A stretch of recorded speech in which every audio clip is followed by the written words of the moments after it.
Mr. Coffman. Thank you, Mr. Graves.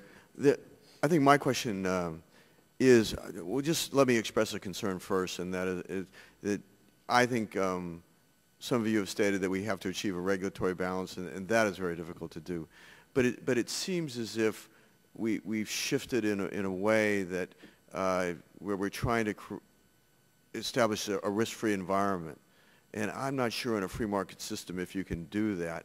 And I think that, you know, when I hear from some of you about the range of options available, that when there's the underlying asset has gone down in value, but the loan's a performing loan, that you don't need to write down that loan. But a lot of the regulators, from my understanding, at least in my congressional district, are. And I've worked with, myself and Congressman Perlmutter did a joint kind of roundtable with a lot of our community bankers, and they certainly expressed concerns for the regulatory environment in terms of their ability to loan, in particular to small business. And I'd like to defer the balance of my time to Congressman Perlmutter to talk about what we're working on here. Thank you. And we have, and Mr. Dugan, you hit right on it, about forbearance. And we have one bill that would allow, if somebody has continued to pay on time and hasn't missed anything, but their collateral has been written down, that they still continue to, that there be forbearance against the bank so the bank can forbear with its customers so they can get to the light at the end of the tunnel.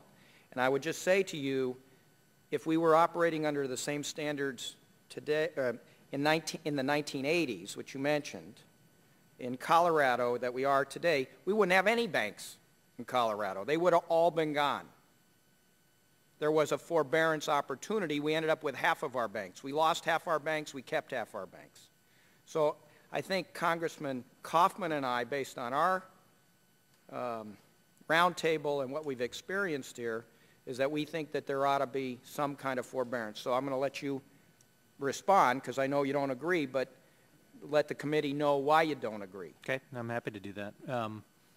I guess I disagree with the conclusion that you wouldn't have had any banks. I think the conclusion that most of us took who lived through that time in the 1980s was that the forbearance caused problems to be delayed and not resolved on time, and as a result the cost escalated dramatically to over $200 billion. Well, but I would respond and say virtually every bank that stayed alive was operating under a memorandum of understanding, so there was forbearance.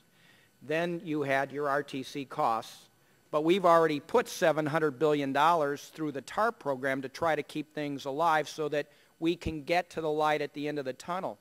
Mr. Coffman and I had a little company called Big Papa's. They had 2 restaurants.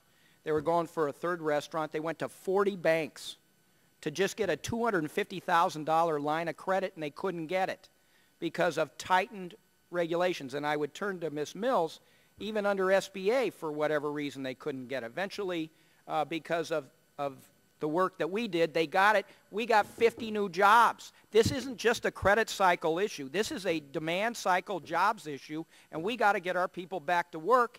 And I know you and I have had this debate probably over the last year now, the balance between prudence and lending, but there's a whole nother thing that the Congress has to consider, and that's getting people back to work. So, Ms. Mills, have your SBA guidelines tightened up over the last year and a half, or have they eased up at all? Our job at the SBA is actually to provide credit elsewhere. So we come in when a bank can't make the loan without a little bit of help. We have continued to do that, and as you can see from our charts, expanded to really fill a large part of the gaps as banks have pulled back on their credit. The second thing I would just say in answer to your issue is that we share the concern that banks at the ground level need to fully know these communications that we're hearing here, because we hear the same issues and confusions. But we stand ready to help them mitigate the risk, because with a 90% guarantee, that portion is not considered to be risk capital on the bank's books, and therefore with an SBA guarantee, they can take a lot of that risk out. We just need to be able to, with the increased loan size, do something, for instance, for a third restaurant. That's usually a loan size issue for us. Gentlemen, what, another 15 seconds? No, I was going to yield back to my friend from Colorado. You yielded him back nothing. Oh, sorry. Well, when it comes to my time, then I'll